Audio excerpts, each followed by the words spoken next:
Salut à toi, j'espère que tu vas bien. Moi, je suis hyper enthousiaste à l'idée de tourner cet épisode du dimanche, notre petit rendez-vous du week-end en toute intimité. Si tu ne connais pas encore la chaîne, eh bien, tu es sur le podcast de rien.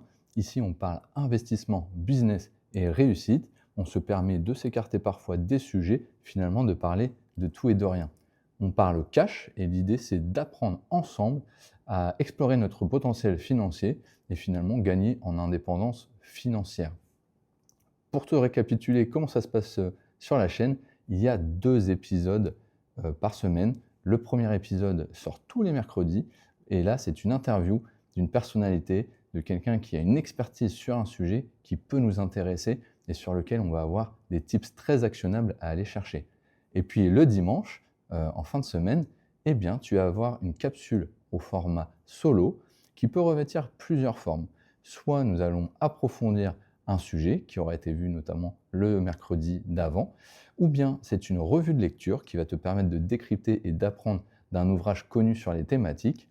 Et puis le troisième rendez-vous possible, c'est Rien qu'entre nous, un format inédit où je te conte mon aventure entrepreneuriale, mes galères, mes réussites, mais surtout mes questionnements.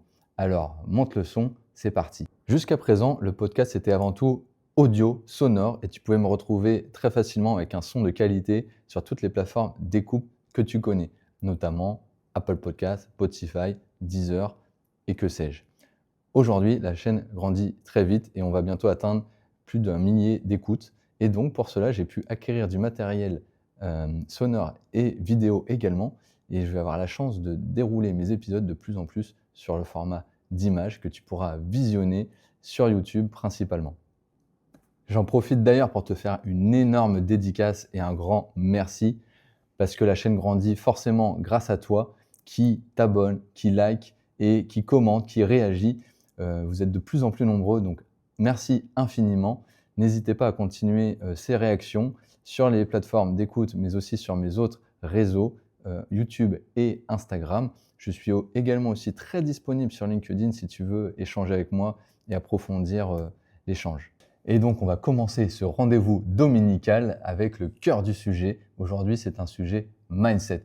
Et oui, j'ai envie de te remercier et du coup, j'ai envie aussi de te rebooster et te retransmettre toute mon énergie. Pourquoi? J'ai beaucoup d'échanges en ce moment avec des personnes qui doutent, qui n'osent pas, qui ne se sentent pas capables. Or, tu dois avoir confiance en toi. Tu es une personne super intelligente, super maligne, qui a d'énormes capacités. Tout le monde a des valeurs enfouies au fond d'elle. Et donc, il est temps de les mettre en exergue et d'aller droit de l'avant. Ce que je peux constater régulièrement, c'est que les personnes qui ont un projet, une ambition, vont peut-être s'arrêter trop vite ou se démoraliser trop vite. Peut-être que tu as un certain nombre de freins, que des personnes te dissuadent. Or, je te rassure, tu as de quoi le faire, tu en es largement capable. J'ai confiance en toi. Et oui, tu l'as compris, tu es là aujourd'hui pour faire le plein d'énergie et le plein de motivation pour aller chercher tes nouveaux projets. Tout d'abord, si tu es encore au stade de projet ou d'hésitation, que tu as quelque chose que tu souhaites lancer, mais que tu n'oses pas forcément amorcer, eh bien, il faut d'abord se poser ces vraies questions, faire un pas de côté et te demander quels sont les vrais freins aujourd'hui à ton projet. Une des plus grosses angoisses chez les gens, c'est la peur de l'échec. Déjà parce qu'en France, nous n'avons pas forcément une grande culture entrepreneuriale. Les études sont faites plutôt pour des parcours de salariés. Et puis, on est dans un contexte où effectivement, on ne passe pas forcément à prendre beaucoup de risques. Et donc, plein de personnes ont peur de cet échec. On peut également se dire qu'on va se lancer, prendre des risques, sortir de sa zone de confort, ce qui n'est pas agréable, puis travailler, suer, saigner à notre travail pour finalement, potentiellement échouer. Et donc l'idée aussi très inconfortable de faire un grand nombre d'efforts pour une potentielle, faille, échec, ça va pas nous motiver du tout et l'humain va plutôt se restreindre et éviter de se faire mal pour rien finalement. Mais dis-toi que déjà, si tu as le courage de te lancer et que tu passes ce stade, c'est que tu as fait ce que 99% des personnes ne font pas. Tu as pris ce risque et tu t'es lancé et tu es dans le 1%. Les 99% des autres personnes ont eu la flemme, ont abandonné et sont restés finalement dans la plupart des gens qui abandonnent.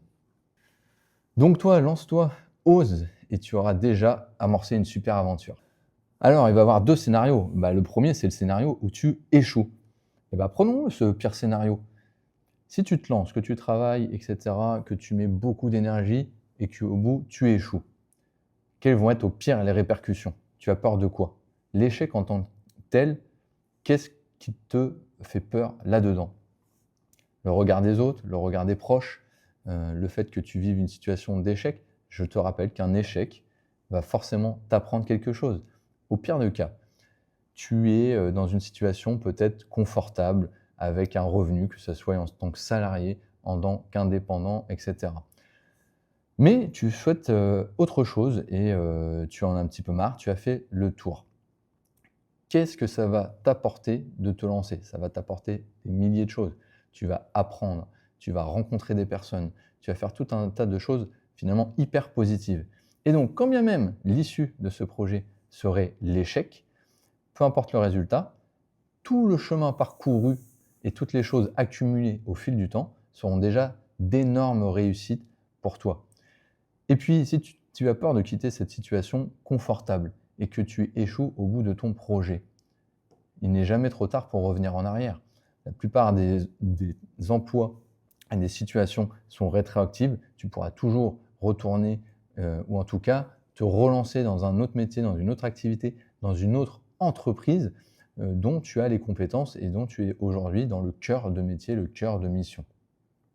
On dit souvent que l'échec ne tue pas, mais rend plus fort, bien sûr. J'en suis l'exemple parfait.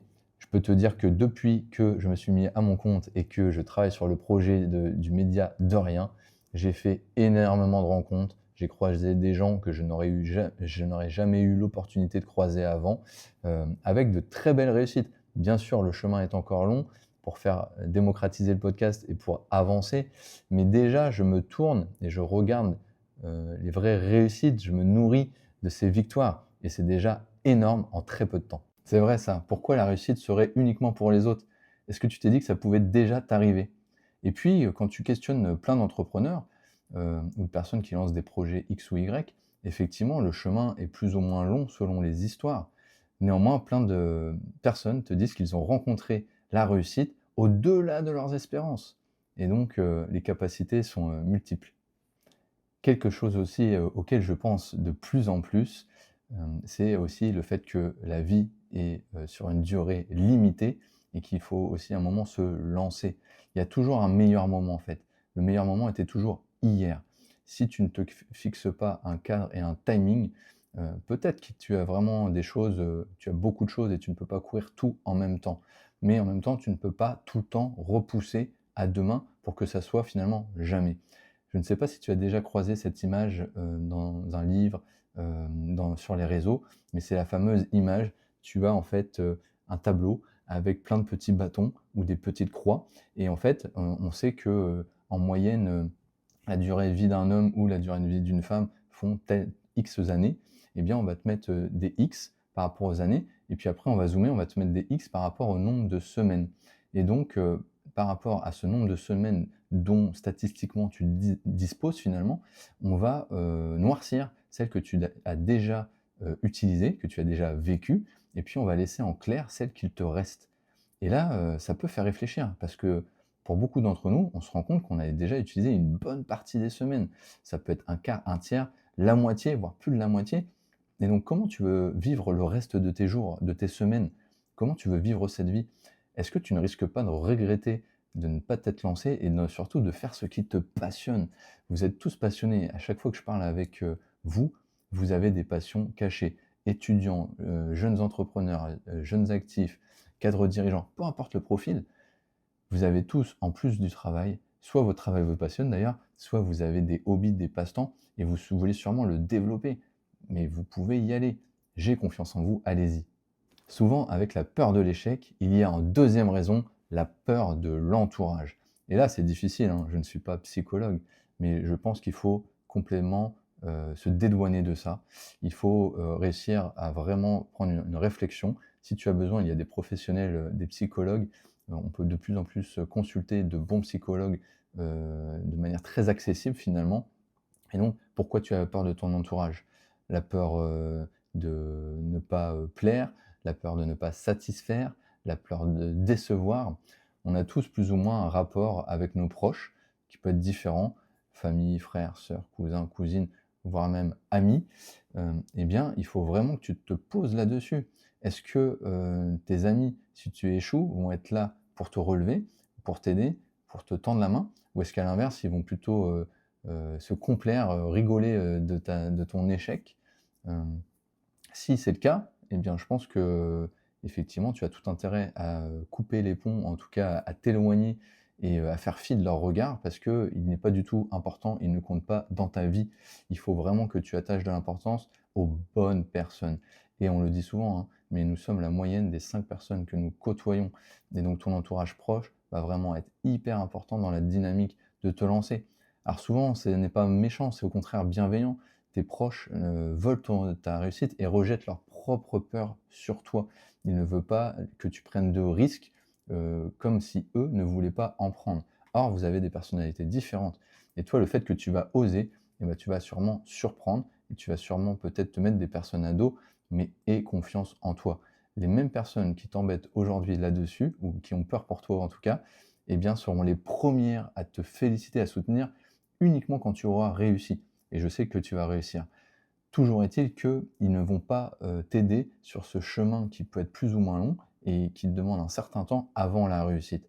Donc n'aie pas peur de construire ce chemin, de choisir les bonnes personnes et de bien t'entourer. D'ailleurs, en t'entourant, si tu veux un tip très actionnable, fais rapidement en fait des événements, mets en place des choses pour rencontrer des personnes qui te ressemblent. Je m'en rends compte très rapidement. Tu peux aller dans des salons, des établissements de coworking où tu rencontres des gens qui ont cette même, envie de construire. Tu peux faire, des clubs d'affaires, le soir, le midi, il y en a dans toutes les villes, du networking finalement.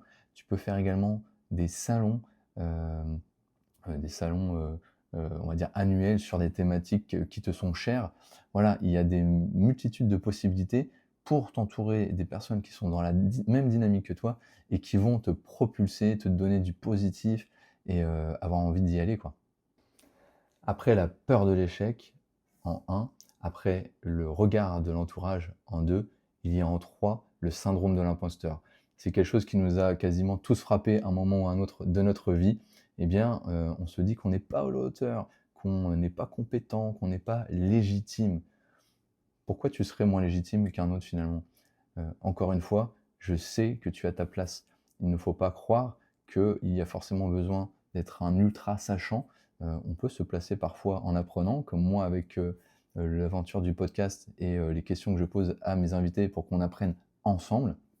Tu n'as pas besoin d'être un expert, donc vas-y à fond, n'aie pas peur et puis, ta légitimité, ton expertise, vont monter au fur et à mesure. Également, je suis persuadé que tu as des connaissances cachées. Réfléchis dans ta vie toutes les réussites que tu as déjà eues et tu en as forcément eu une ou plusieurs. Quelles étaient ces réussites? En quoi elles t'ont valorisé? Et puis peut-être qu'il est temps aussi de réfléchir très concrètement, quelles sont tes forces, quelles sont tes compétences? Tu peux faire un bilan de compétences, des diagnostics, il y a plein d'exercices pour s'auto-évaluer. Oh, lumière coupée. Va falloir que je mette le projecteur, sinon ça va être problématique. Ça y est, on est revenu, la lumière est de nouveau au rendez-vous, c'est cool. Non seulement le détecteur de mouvement m'a permis de rallumer la lumière, mais en plus j'ai mis le projo, donc on ne devrait plus être embêté. Donc je te disais, syndrome de l'imposteur, vraiment fais un travail sur toi-même, tu as vraiment ta place, tu as vraiment des forces. Le tout, c'est de faire un pas de recul et d'analyser ce que tu peux faire valoir, quelles sont, tes forces et du coup tes axes d'amélioration. Maintenant, il est super important de clarifier ton rêve. Ça me tient particulièrement à cœur parce qu'il y a plein de personnes qui veulent arrêter leur boulot, qui prétendent à plein de choses, mais pourquoi? Alors souvent, la réponse que tu entends, c'est bah, je veux être libre financièrement, je veux de l'argent pour être tranquille, organiser mes journées comme je veux, faire ce qu'il me semble. Pourquoi pas? Mais c'est quoi ce qu'il me semble? Qu'est-ce que tu veux faire de tes journées? Imagine que demain, tu as, une capacité, financière très, très haute, tu n'as plus besoin de travailler. Qu'est-ce que tu vas faire de tes journées? Qu'est-ce qui va t'habiter? Qu'est-ce qui va te faire kiffer? Eh bien, la réponse est là. C'est quoi ton rêve? C'est quoi ton why? Qu'est-ce qui te fait vibrer? Qu'est-ce qui te fait kiffer? Et finalement, tu as pas besoin d'attendre, de souffrir, le travail comme, l'étymologie latine, le labeur. Tu as pas besoin de souffrir pour avoir suffisamment d'argent et profiter une fois que ça sera terminé. Tu peux juste composer sur les 2. Est-ce que tu as une passion pour la cuisine? Est-ce que tu as une passion pour l'art, quelle qu'elle soit, la peinture, la littérature, la musique? Est-ce que tu es passionné par du sport, par du voyage? Est-ce que tu es passionné par du jeu vidéo, de la culture manga alternative? Les possibilités sont infinies. C'est sûr que tu as des kiffs, mais c'est sûr que sur ton temps libre, tu fais des choses très intéressantes. Maintenant, le tout, c'est de trouver ton why. Encore une fois, il y a plein d'exercices pour se poser les bonnes questions. Si demain, j'avais cette possibilité de faire ce que je veux de mes journées et de les organiser comme je voulais, c'est quoi le rythme idéal? C'est quoi, c'est comment la manière dont je le comblerais? Et donc une fois que tu as identifié vraiment ce à quoi tu passerais tes journées, je pense que tu as mis le doigt sur, ta passion, sur, heu, ton pourquoi dans la vie et donc tu peux relier ce pourquoi avec différentes opportunités de travail, de façon de gagner des revenus, de monétiser, et cetera. Le tout, c'est de bien mettre le doigt dessus pour ne pas courir bêtement à travers l'argent. Je te prends un exemple. Moi, mon but idéal, c'est effectivement de pouvoir organiser mes journées comme je veux pour pouvoir profiter plus de mes enfants, aller les déposer, les rechercher à l'école et gérer les activités avec eux. Et puis dans ma vie, je n'ai pas de talent particulier manuel ou quoi que ce soit, je ne sais pas chanter, je ne sais pas dessiner, mais j'adore être créatif, initier des choses et j'adore lire.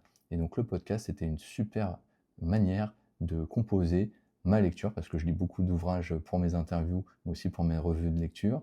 Hem, Ça me permet d'être hyper créatif avec toute cette création de contenu et surtout ça me crée une richesse, de compétences et de choses à aller apprendre, que ça soit, en termes de production, de post-production, de ligne éditoriale, de marketing, j'en passe. Voilà, ça m'a permis de me redonner un énorme coup de boost, dans ma vie. Une fois que tu as clarifié ton rêve, ton why, le pourquoi, et ça c'était le premier tips, eh bien le deuxième tips, c'est, de réfléchir à comment tu vas amorcer et surtout comment tu vas y aller petit à petit. Le risque en fait, c'est de se dire, «Je veux pas y aller» parce que tu as l'impression que c'est une montagne. Quand tu, commences à réfléchir à ce que tu veux entreprendre, en fait, il y a un millier de tâches à accomplir, de choses que tu ne sais pas faire, qui te semblent difficiles et donc du coup, tu te heurtes à un énorme mur que tu as peur de franchir et surtout, voilà, qui te semble impossible à gravir. Eh bien, moi, je vais te donner le tip, c'est la technique des 2. Elle s'appelle de plein de manières différentes et aussi comme, surnom, la méthode des petits pas, mais elle est hyper efficace pour moi, donc j'espère qu'elle va te servir.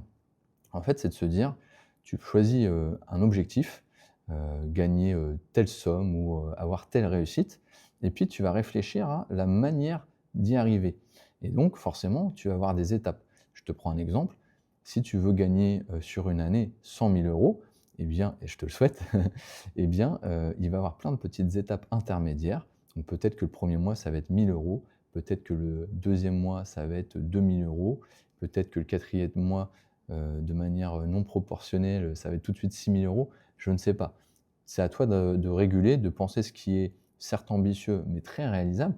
Toujours est-il qu'en sectionnant, cet objectif en petits pas, cela va te forcer au quotidien, à avoir un travail qui est le reflet de ces objectifs et donc l'important n'est pas forcément de faire énormément d'un coup et de t'épuiser, on le verra après, mais de faire, 3 semaines au taquet et puis après, être complètement noyé, fatigué, éreinté. Non, le but, ça va être de se dire: «Même si tu fais un tout petit peu, tu fais un petit peu chaque jour» et c'est ce que je me force à faire. Comme dans tout métier, il y a des choses qui sont, un peu moins sympas, un peu moins confortables pour moi, mais tous les jours, je me force à avoir accompli une tâche et donc je sais que j'ai avancé dans ma mission et que je me rapproche de mon objectif et ça, c'est le principal. Donc la technique des 2 pour bien la réaliser, je t'invite à créer ce qu'on appelle des rituels, des coutumes, des habitudes, appelle-les comme tu as envie. Toujours est-il que soit tu te prends ta semaine et tu te ritualises, le lundi je fais ça, le mardi je fais ça, le mercredi je fais ça. Soit en tout cas, tu te crées des temporalités. Il y a des gens qui aiment bien faire une monotâche en fait pour gagner en échelle. Je te parle par exemple de la création de contenu, à faire toute la même demi-journée, différents contenus pour avoir, finalement un backlog de contenu prêt. Et puis après, il y a des personnes qui préfèrent en fait faire plein de tâches différentes d'affilée. Si je prends là par exemple la création de contenu, bah, ça va être la même matinée, je vais faire l'écriture du contenu, la création du contenu, on va tourner, et puis la post-production, voire le marketing, la publication, etc. À toi de voir comment tu te sens le mieux.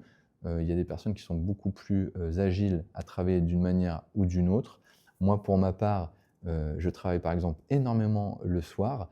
Je ne suis pas du matin et par contre, mon cerveau est en fusion le soir et donc là, je traite un maximum de tâches parce que je sais que je suis efficace et que j'ai vraiment une espèce de lancée qui est très productive.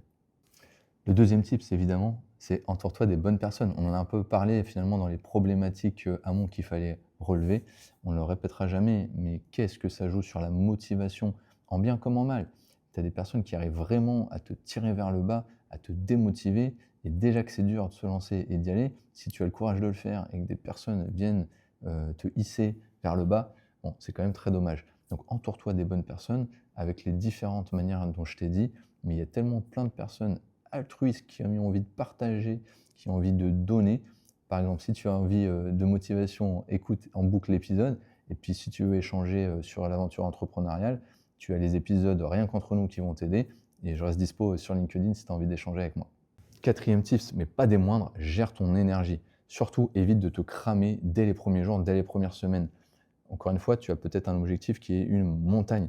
Mais si tu vas gravir la montagne sans bouteille d'oxygène, en courant comme un fou, eh bien, au bout des premiers mètres, tu vas être complètement cramé. Cette aventure entrepreneuriale, ou quelle qu'elle soit, eh bien, il faut la tenir sur la durée. Et ce qui fait que tu vas réussir, c'est vraiment la répétition des actions régulières, mais continues, et ne pas faire des à-coups et puis avoir des périodes de vide. Donc, s'il te plaît, je sais que tu es malin, maline, préserve ta santé, préserve ton physique, essaye de faire des bonnes nuits, de respecter tes rythmes de sommeil et tes rythmes de vie tout court. Et puis, vas-y tranquillement, mais sûrement comme un rouleau compresseur avec acharnement. Moi, je suis sûr que tu en es extrêmement capable. Sois patient. C'est hyper compliqué à l'heure actuelle des réseaux où on voit des vraies réussites ou d'ailleurs des pseudo-réussites s'afficher un peu partout sur Insta, etc. sur le fait qu'il y a eu des réussites financières, de vie, etc. Alors d'abord, je rappelle que la réussite, elle n'est pas forcément financière. Tu peux avoir d'autres types de réussites qui valent tout l'or du monde. La réussite en tant que père ou mère au foyer, personne qui élève bien ses enfants, personne qui est un très bon ou très bonne compagnon de vie, tu as plein de réussites. Tu as des réussites dans tes passions qui ne vont pas forcément se monétariser. À toi, encore une fois, dans ton why, de placer le curseur. Et puis, les réussites, quand tu en as même qui te semblent petites, faites-les en fait. Le moindre petite réussite, sans fêter à l'excès, peut te rassurer, peut t'aider en fait à aller encore plus loin derrière. Donc faites tes victoires. Alors pour travailler ton mental, tu as pas mal de petites astuces. Une astuce que j'affectionne particulièrement, c'est le tableau de visualisation mentale. Tu en as peut-être déjà entendu parler. En fait, l'idée, c'est tout simplement de te créer une image, donc en l'occurrence là, un tableau de visualisation. Tu peux le faire soit en format old school, te faire un beau cadre que tu vas acheter dans le magasin de ton choix, et puis venir l'adapter en support papier ou que sais-je, ou bien tu peux le faire en fond d'écran sur ton téléphone, sur ton ordinateur. L'idée, en fait, c'est de le positionner à un endroit que tu vas consulter tous les jours, que tu vas passer au moins une fois devant tous les jours. Donc ça peut être un cadre dans une pièce de vie, ça peut être une affiche sur ton frigo, ça peut être sur tes fonds d'écran parce que tu vas forcément consulter à un moment ou à un autre. Et donc, qu'est-ce qu'on va mettre dedans? Eh bien, on va visualiser l'objectif, notre vie de rêve sur laquelle on s'est posé la question en début d'épisode. Donc, si c'est une réussite, alors je vais peut-être être cliché, mais tu as envie d'une vie de famille avec la grosse voiture, la belle maison de rêve et puis du temps pour faire ton sport, eh bien, tu vas venir en patchwork, mettre tes plus belles photos de ta Porsche 911, de ta belle villa au bord de mer, de ta famille. Et puis, en fait, comme tu veux ça, tous les matins, ça va être ancré psychologiquement, comme quoi tu vas aboutir à ça, et ça va devenir finalement inconsciemment venir s'ancrer en toi. Et donc ça marche, ça a été prouvé qu'à force de répéter ces choses positives, eh bien, tu vas avoir plus de facilité à aller les chercher également. Le deuxième super tips, c'est le recadrage mental. Alors, le recadrage mental, qu'est-ce que c'est? Eh bien, en fait, au lieu de toujours dire des phrases plutôt négatives ou qui pourraient être assimilées à, du style je ne vais pas y arriver, c'est super compliqué, et j'en passe, re-questionne, recadre en fait mentalement ta façon de formuler les choses. Plutôt que je ne vais pas y arriver, je vais tout exploser. Ah, j'ai la niaque, je vais tout réussir. Et si tu penses de manière positive, eh bien, au bout d'un moment, tu vas aller chercher des choses de manière positive et tu vas éviter surtout de te créer des freins, de ne pas aller là où tu pourrais aller. Aujourd'hui, rien ne t'empêche, tu es hyper capable, tu es génial, donc continue comme ça. Dernier tip que je peux te donner, mais qui aide énormément de gens, c'est de poser les choses dans un journal. Alors encore une fois, il y a la team old school, comme moi d'ailleurs, qui aime énormément écrire. Donc tu as des super cahiers qui te permettent d'écrire des choses, de noircir des pages blanches. Moi j'affectionne particulièrement les cahiers Moleskine, voilà, avec des super couvertures en cuir, ils existent en page blanche, en petits carreaux, etc. Mais en tout cas, moi quand c'est brouillon, quand j'ai beaucoup d'idées qui ce mélange, j'aime bien poser ça sur du papier, de raturer, de cocher, de retransformer. Ça m'aide à y voir plus clair. Bien sûr, il y a des personnes qui aiment bien sur plutôt la partie ordinateur, téléphone. Il y a plein d'applications qui existent pour ça. Bon, des bloc-notes, des Notion, etc. Mais aussi des choses pour organiser tes pensées, comme des mind mapping. Même, il y en a qui vont nous faire des arrêts d'Ikishawa, pardon, en reliant les idées. Tu fais comme tu veux. L'idée, c'est d'avoir en fait une continuité, encore une fois, de noter au fur et à mesure les choses, de ne pas perdre des idées. Moi, souvent, j'ai des idées de fou, de manière impromptue, en fait, parce que le cerveau réfléchit continuellement. Et donc, ça peut être en voiture, ça peut être au WC, ça peut être dans une file d'attente. Le tout est de capter le moment présent, ton idée comme ça qui arrive. Et donc, note-la tout de suite. Donc, c'est vrai que le téléphone facilite beaucoup de choses. Tu le sors de ta poche, tu l'as quasiment tout le temps sur toi et tu peux capter tout de suite cette idée éphémère. Mais tu peux également voilà, avoir le petit carnet de poche dans ton sac, etc. et te mettre à le noter. Ça permet aussi beaucoup, quand tu passes à des étapes, de relire.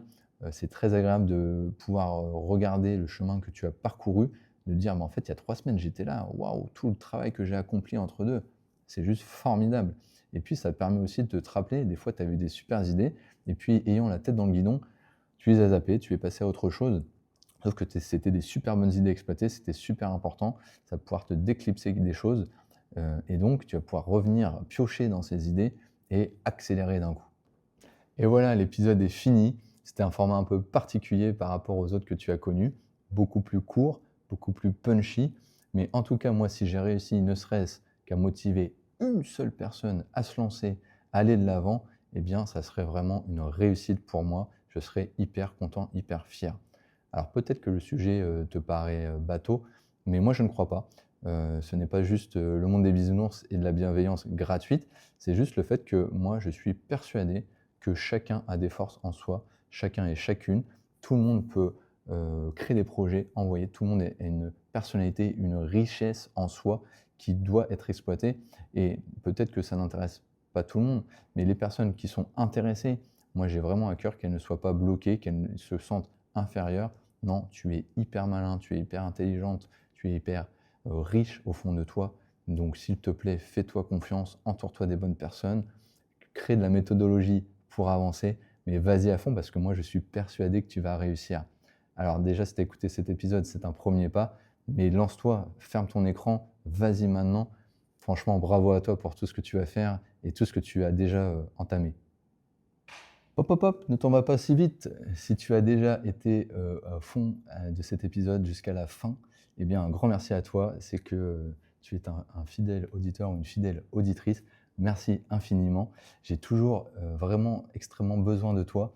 N'oublie pas, si tu écoutes le podcast, de mettre une note 5 étoiles, de t'abonner et puis de mettre un petit commentaire. Ça fera toujours plaisir. Et puis si tu regardes ce nouvel épisode, ce nouveau format en mode vidéo, eh bien la même chose, la petite cloche, abonne-toi pour les prochains épisodes. Mille merci, c'est grâce à toi que tout ça peut se faire et continue d'accélérer. Et je te dis à la prochaine pour un nouvel épisode. Ciao, ciao.